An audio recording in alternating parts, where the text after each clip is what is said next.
আসসালামু আলাইকুম। চ্যানেল এ সংবাদে সবাইকে আমন্ত্রণ জানাচ্ছি। আমি সোহেল ফাইসাল। বিস্তারিত সংবাদের শুরুতে জানিয়ে দিচ্ছি ফ্রেশ আটা ময়দা সুজি সংবাদ শিরোনামগুলো। জনস্রোতের সামনে তারেক রহমানের আই হ্যাভ এ প্ল্যান ঘোষণা, সবাইকে নিয়ে নিরাপদ ও প্রত্যাশিত বাংলাদেশে গঠনের অঙ্গীকার। মনে রাখবেন, we have a plan, we have a plan for the people and for the country. ইনশাআল্লাহ আমরা সেই প্ল্যান বাস্তবায়ন করব। দেড় যুগের বেশি সময় পর দেশের মাটিতে মা খালেদা জিয়ার পাশে তারেক রহমান, দ্রুত পূর্ণ আরোগ্যের জন্য দেশবাসীর দোয়া কামনা। লন্ডনে নির্বাসিত জীবন শেষে দেশে ফিরে আবেগ আপ্লুত তারেক রহমান, খোলা পায়ে নিলেন মাটির স্পর্শ, হাতে তুললেন দেশমাতৃকার মাটি। আজ জাতীয় স্মৃতিসৌধ ও শহীদ জিয়ার মাজারে শ্রদ্ধা জানাবেন বিএনপির ভারপ্রাপ্ত চেয়ারম্যান। 4 স্তরের নিরাপত্তা ব্যবস্থা সহ বর্ণিল সাজ। এবং আসন সমঝোতায় জামায়াত এনসিপির আলোচনা, জামায়াত 2-1 দিনের মধ্যে সিদ্ধান্তের কথা জানালেও এনসিপি বলছে চূড়ান্ত হয়নি।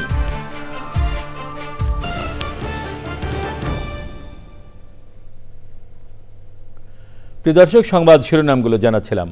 এখনকার এই সংবাদ আয়োজনে একই সঙ্গে চ্যানেলের ইউটিউব চ্যানেলে এবং চ্যানেলের ওটিটি প্ল্যাটফর্ম আইস্ক্রিনে লাইভ স্ট্রিম হচ্ছে। এবারে বিস্তারিত সংবাদ। প্রথমেই তারেক রহমানের স্বদেশ প্রত্যাবর্তন।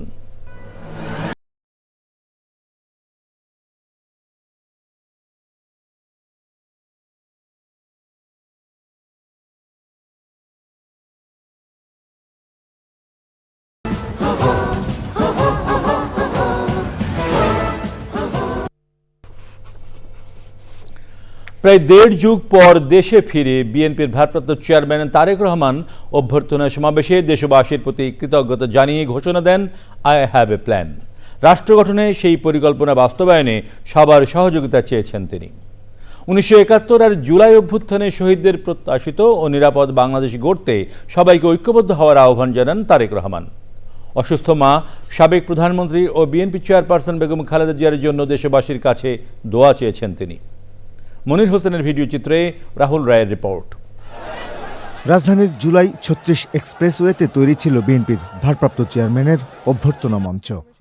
লাখো মানুষের ভালোবাসার জনস্রোতে হজরত শাহজালাল আন্তর্জাতিক বিমানবন্দর থেকে মঞ্চে আসেন প্রায় 4 ঘণ্টায়। বিকেল 3:53 যখন তিনি মঞ্চে ওঠেন, তখন নেতাকর্মীদের উল্লাস আর অভিবাদনই বলে দিয়েছে কত প্রতীক্ষিত তার আগমন।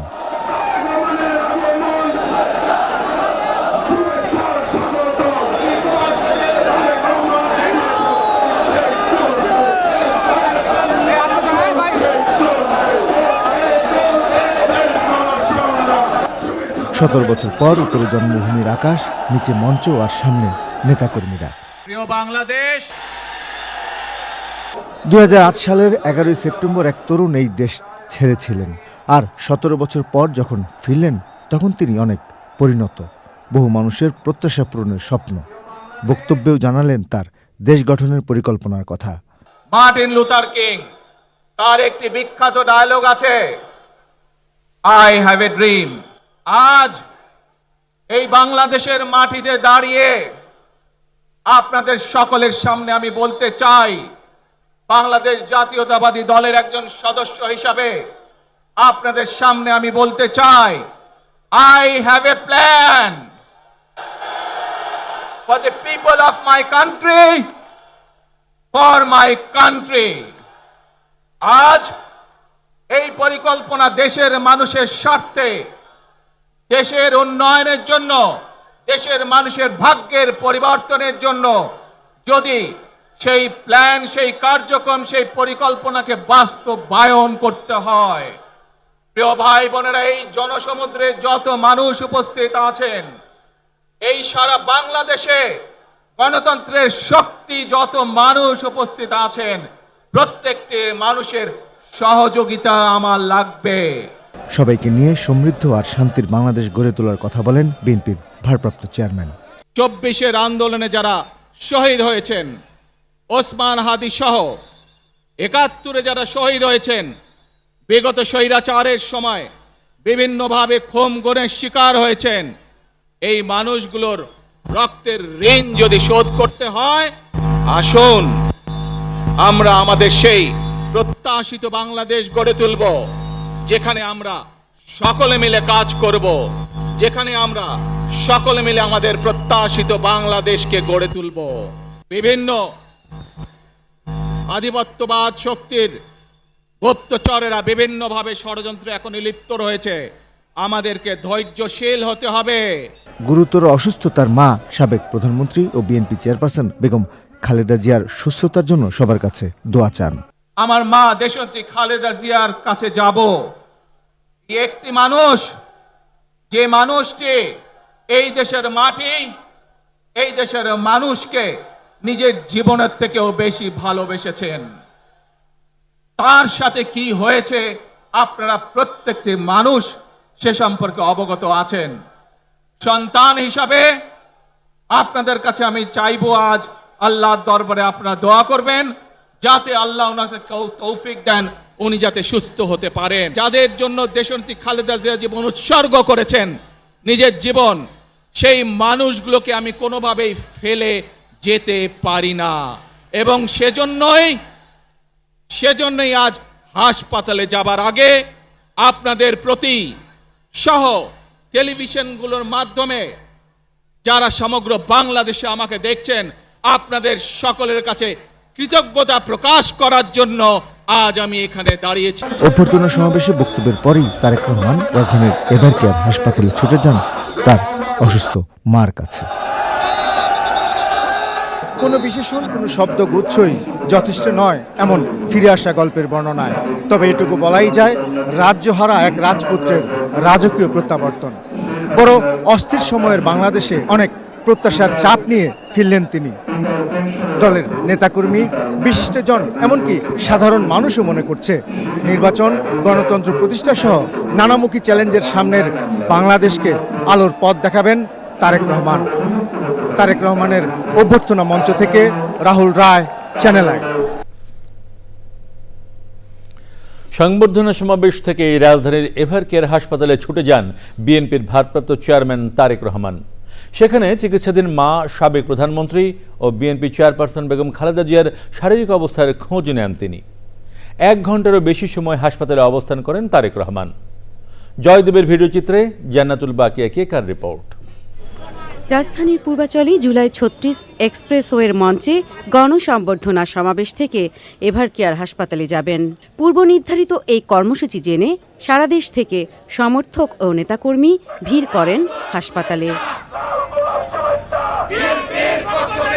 খুবই ভালো লাগছে। আজকে বাংলাদেশের প্রতিটা মানুষ চেয়ে আছে তারেক রহমানের বক্তব্য এবং এক নজর দেখার জন্য। টাং থেকে আমরা মহানগরের মহিলা দল এখনো পর্যন্ত আমরা কোনো কিছু খাই না, ওনাকে একটু দেখার জন্য। না, ওখানে দেখা হয় না, এখনো দেখা হবে। যতক্ষণ পর্যন্ত দেখা হয় না ততক্ষণ পর্যন্ত আমরা এখানে থাকবো। নেতাকর্মীদের ভিড় এড়িয়ে হাসপাতাল চত্বর ঘিরে জোরদার করা হয় নিরাপত্তা ব্যবস্থা। এখন ইনশাল্লাহ তারেক জিয়ার হাতে দেশ আসলে বাংলাদেশ নিরাপত্তা থাকবেন, সব দেশের ধর্মর মানুষ নিরাপত্তা থাকবেন। উনি 31 দফা যে দেশে 31 দফা বাস্তবায়ন করে দেশকে স্বনির্ভর ও অর্থনৈতিকভাবে সমৃদ্ধ অর্জন করে দেশকে সামনের দিকে এগিয়ে নিয়ে যাবে। দেশবর্ণ নেতা তারেক জিয়ার কাছে আমরা দেশবাসী এই প্রত্যাশাটা করি যে দেশের সুষ্ঠু নির্বাচন হলে উনি দেশের প্রধানমন্ত্রী হবে। রাজনীতিতে শেষ কথা বলে কিছু নেই। আজকের এই দিনটি সেই তথ্যকথাটিরই বাস্তবতার নিদর্শন। তারেক জিয়া আসলেন, তার স্নেহময়ী মায়ের পাশে দাঁড়ালেন।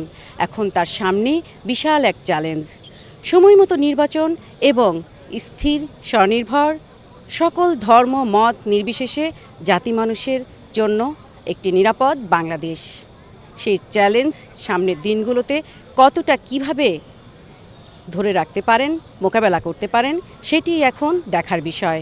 দীর্ঘ অপেক্ষার পর সন্ধ্যা 5টা 50 রাজধানীর এভারকেয়ার হাসপাতালে এসে পৌঁছায় তারেক জিয়াকে বহনকারী গাড়ির বহর। এভারকেয়ার হাসপাতালের মূল ফটক থেকে পায়ে হেঁটে হাসপাতালের ক্রিটিক্যাল কেয়ার ইউনিটে মায়ের শয্যা পাশে একান্তে সময় কাটান তারেক। খোঁজ খবর নেন মায়ের চিকিৎসার।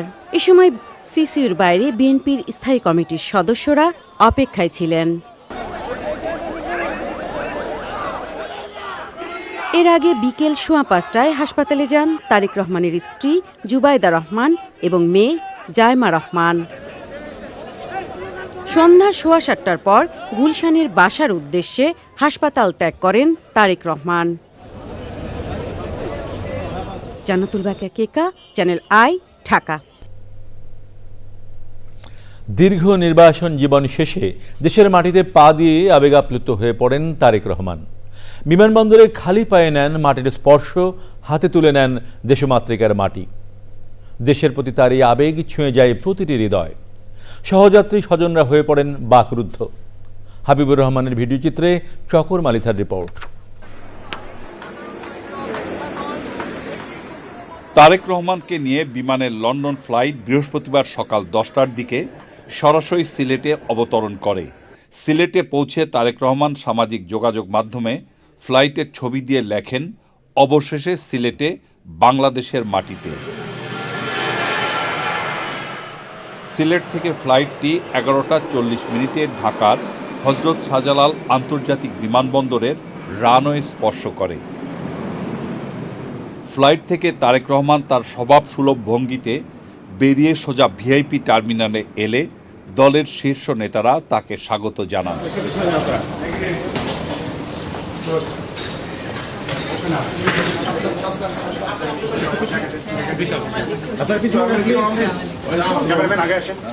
ভিআইপিতে স্ত্রী এবং কন্যা সহ কিছুক্ষণ বসেন তিনি।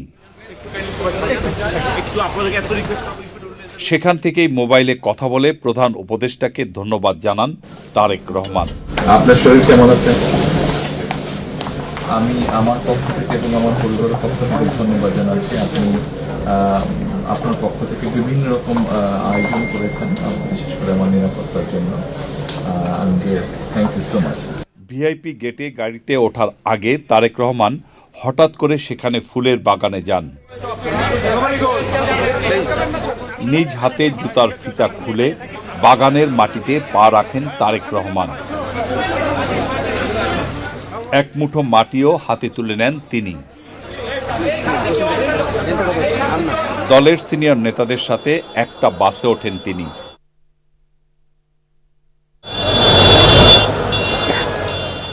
তারেক রহমানকে নিয়ে নজিরবিহীন নিরাপত্তায় গাড়িবহর বেরিয়ে আসে ভিআইপি থেকে।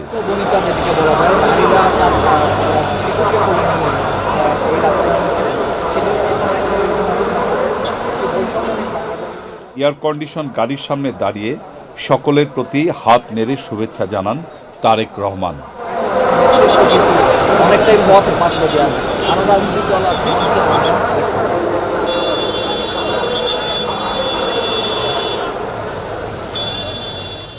গাড়ি বহর নিয়ে তারেক রহমান বিমানবন্দর থেকে সোজা যান জুলাই 36 এক্সপ্রেসওয়ের গণ অভ্যর্থনা মঞ্চে। 6314 দিন পর লন্ডনে নির্বাসিত জীবন শেষে বিএনপির ভারপ্রাপ্ত চেয়ারম্যান তারেক রহমানের স্বদেশ প্রত্যাবর্তন দেশ জুড়ে সবার মাঝে ব্যাপক আগ্রহ, কৌতূহল এবং আবেগের সঞ্চার করেছে। চকর মালিথা, চ্যানেল আই, ঢাকা। দীর্ঘ 1.5 যুগ পর আজ বাদ জুমা বিএনপির ভারপ্রাপ্ত চেয়ারম্যান তারেক রহমান প্রথমে তার বাবা ও শহীদ রাষ্ট্রপতি জিয়াউর রহমানের মাজার জিয়ারত করবেন। এ উপলক্ষে নেওয়া হয়েছে 4 স্তরের নিরাপত্তা ব্যবস্থা। এরপর সাভারে জাতীয় স্মৃতিসৌধে মহান মুক্তিযুদ্ধে বীর শহীদদের প্রতি শ্রদ্ধা জানাবেন তিনি।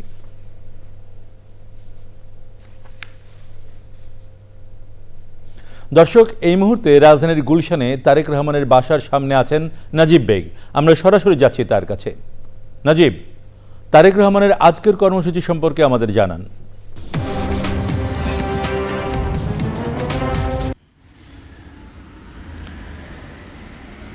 সোহেল, গতকালকে যখন তিনি দেশে এলেন সারাদিনই খুব ব্যস্ততম সময় কাটিয়েছেন তারেক রহমান। দীর্ঘ 17 বছর পর দেশে এসেছেন। মূলত কালকে রাতে 8:30 কিছু পরে তিনি গুলশানের এই বাসাটিতে, গুলশান এভিনিউয়ের 196 নম্বর বাসার এই বাসাতেই তিনি এসেছেন পরিবার নিয়ে। জায়মা রহমান, তার স্ত্রী জুবাইদা রহমান সহ এই বাসাটিতে তিনি থাকবেন। আজকে মূলত তার যেটি পূর্ব ঘোষিত 2টি কর্মসূচি রয়েছে। একটি হচ্ছে তিনি বাদ জুমা দলের বিএনপি প্রতিষ্ঠাতা শহীদ প্রেসিডেন্ট জিয়াউর রহমানের মাজারের জিয়ারত করতে যাবেন। এরপরেই যাবেন সাভার জাতীয় স্মৃতিসৌধে। এই দুটি কর্মসূচি মূলত বিএনপির পক্ষ থেকে এখন পর্যন্ত জানানো হয়েছে। পাশাপাশি হয়তোবা তিনি তার মায়ের সঙ্গে দেখা করতে বেগম জিয়া যেখানে চিকিৎসা নিচ্ছেন এবারকের হাসপাতালেও হয়তোবা পরবর্তীতে যেতে পারেন। আর আগামীকালকে তার বেশ কয়েকটি কর্মসূচি রয়েছে যেটি আগে থেকেই ঘোষিত। এর মধ্যে রয়েছে এনআইডি কার্যক্রম, এনআইডি সংক্রান্ত কার্যক্রম করার কথা রয়েছে। এখন সেখানে তিনি সরাসরি যাবেন কি না সেটি এখনও নিশ্চিত করা হয়নি দলের পক্ষ থেকে। পাশাপাশি জুলাই আন্দোলনের অন্যতম শহীদ শরীফ ওসমান হাদির কবর জিয়ারত করার কথা রয়েছে তারেক রহমানের। পাশাপাশি জুলাই আন্দোলনে যারা আহত রয়েছেন হাসপাতালে, সেই হাসপাতালে তারেক রহমানের যাওয়ার কথা রয়েছে আগামীকাল। এই বাসাটি সম্পর্কে বলে রাখি, 196 নম্বর এই বাসাটি মূলত বিএনপির প্রতিষ্ঠাতা জিয়াউর রহমানের মৃত্যুর পরে খালেদা জিয়াকে বরাদ্দ করা হয়েছিল, কিন্তু দীর্ঘদিন এই বাসাটি আসলে তাদের কাছে হস্তান্তর করা হয়নি। বর্তমান সরকার, অন্তর্বর্তী সরকার কয়েক মাস আগে মূলত তাদেরকে এই বাসাটি হস্তান্তর করা হয়। এখানকার নিরাপত্তা ব্যবস্থা যদি বলি, গতকালকের চেয়ে খানিকটা নিরাপত্তা ব্যবস্থা শিথিল রয়েছে। তবে আশপাশের রোডে কিন্তু নিরাপত্তা বাহিনী বা পুলিশ সহ অন্যান্য সংস্থার লোকজন রয়েছেন। বাসার সামনে সিএসএফ সহ পুলিশ সদস্যরা রয়েছেন। এই হচ্ছে আজকের দিনে তার বিস্তারিত যতটুকু জানতে পেরেছি সেটি জানালাম। পরবর্তীতে হয়তো বিএনপির পক্ষ থেকে জানানো হলে সেটিও আমরা জানাতে পারবো। নাজিব, আপনাকে অনেক ধন্যবাদ। এবারে যাচ্ছি অন্যান্য সংবাদে। অবশেষে জামায়াতে ইসলামের সঙ্গে আসন সমঝোতা করছে জাতীয় নাগরিক পার্টি এনসিপি। জামায়াত বলছে এনসিপি সহ আরও কয়েকটি দলের সাথে আলোচনা চলছে, 2-1 দিনের মধ্যেই চূড়ান্ত তালিকা প্রকাশ করা হবে। আর এনসিপি বলছে এখনও চূড়ান্ত সিদ্ধান্ত হয়নি, গণতান্ত্রিক প্রতিযোগিতার জন্য যা প্রয়োজন তা করবেন তারা। আর জামায়াত ইসলামের নেতৃত্বে গঠিত সমমনা 8 দলের মধ্যে আসন সমঝোতা নিয়ে চলছে জটিল হিসাব নিকাশ। বিস্তারিত তাহবুমুল ইসলামের রিপোর্টে। জুলাই গণঅভ্যুত্থানের পর ইসলামী রাজনৈতিক দলগুলোকে এক প্ল্যাটফর্মে যুক্ত করার কাজ করে জামায়াতে ইসলামী। 5 দফা দাবি নিয়ে রাজপথে বেশ কিছুদিন সরব ছিল 8 দল। নির্বাচনের তফসিল ঘোষণার পর এই 8 দল আসন সমঝোতার মাধ্যমে নির্বাচন করার ঘোষণা দেয়। এ নিয়ে বেশ কয়েকটি বৈঠকও হয়েছে। নানা আলোচনা সমালোচনার পর এবার 8 দলীয় জোটের সঙ্গে যুক্ত হচ্ছে এনসিপি। দলটির এক যুগ্ম সদস্য সচিব বলছেন, আলোচনা চললেও এখনও চূড়ান্ত কিছু হয়নি। কোনো আলোচনা এখন পর্যন্ত চূড়ান্ত নয়। প্রতিযোগিতামূলক গণতন্ত্র এস্টাবলিশ করতে কাদের সাথে আপনার জোট করার প্রয়োজন, সংস্কারের জন্য যারা কমিটেড আগামী দিনগুলোতে থাকবে তাদের সাথে কিন্তু আমরা রাজনৈতিক সমঝোতা, বন্ধুত্ব অথবা জোট হিসেবে তাদেরকে আমরা সাথে নেব। জামাতের একাধিক নেতা বলেন, এনসিপি সহ আরও বেশ কিছু দলের সঙ্গে আলোচনা চলছে, 2-1 দিনের মধ্যে তা প্রকাশ পাবে।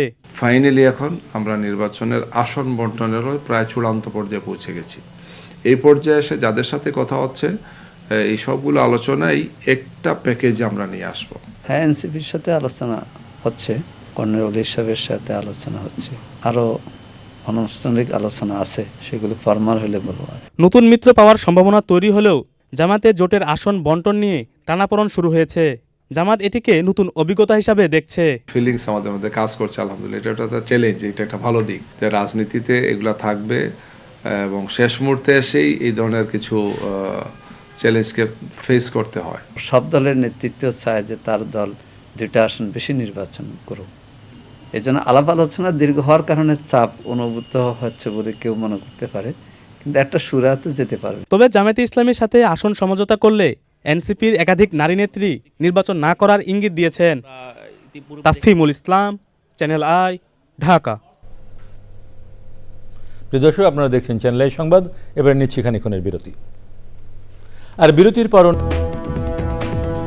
সংবাদে আবারও আমন্ত্রণ। এবারে নিটল টাটা কৃষি সংবাদ।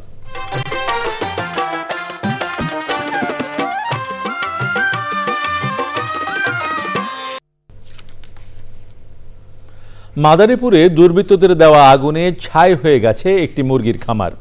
এতে শেষ হয়ে গেছে খামারের পরিশ্রম আর স্বপ্ন। আগুনে মারা গেছে হাজার হাজার মুরগি।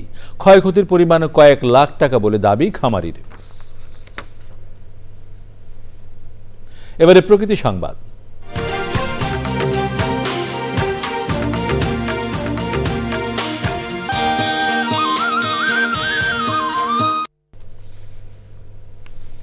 সিরাজগঞ্জ শহর সংলগ্ন যমুনা নদীতে টেকসই বাঁধ নির্মাণে বন্ধ হয়েছে ভাঙন।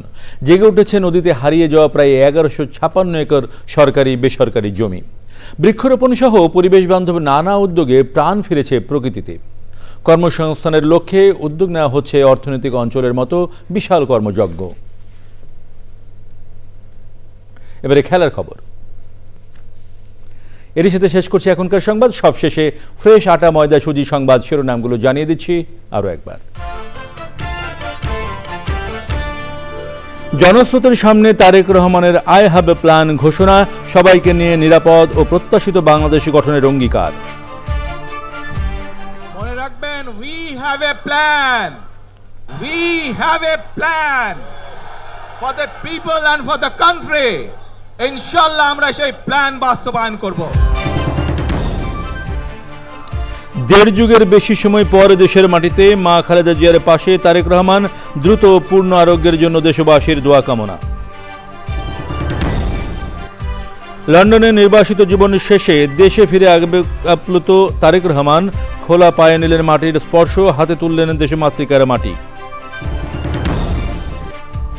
আজ জাতীয় স্মৃতিসৌধ ও শহীদ জিয়ার মাজারে শ্রদ্ধা জানাবেন বিএনপির ভারপ্রাপ্ত চেয়ারম্যান। 4 স্তরের নিরাপত্তা ব্যবস্থা সহ বর্ণিল সাজ। এবং আসন সমঝোতায় জামায়াত এনসিপির আলোচনা, জামায়াত 2-1 দিনের মধ্যে সিদ্ধান্তের কথা জানালেও এনসিপি বলছে চূড়ান্ত হয়নি।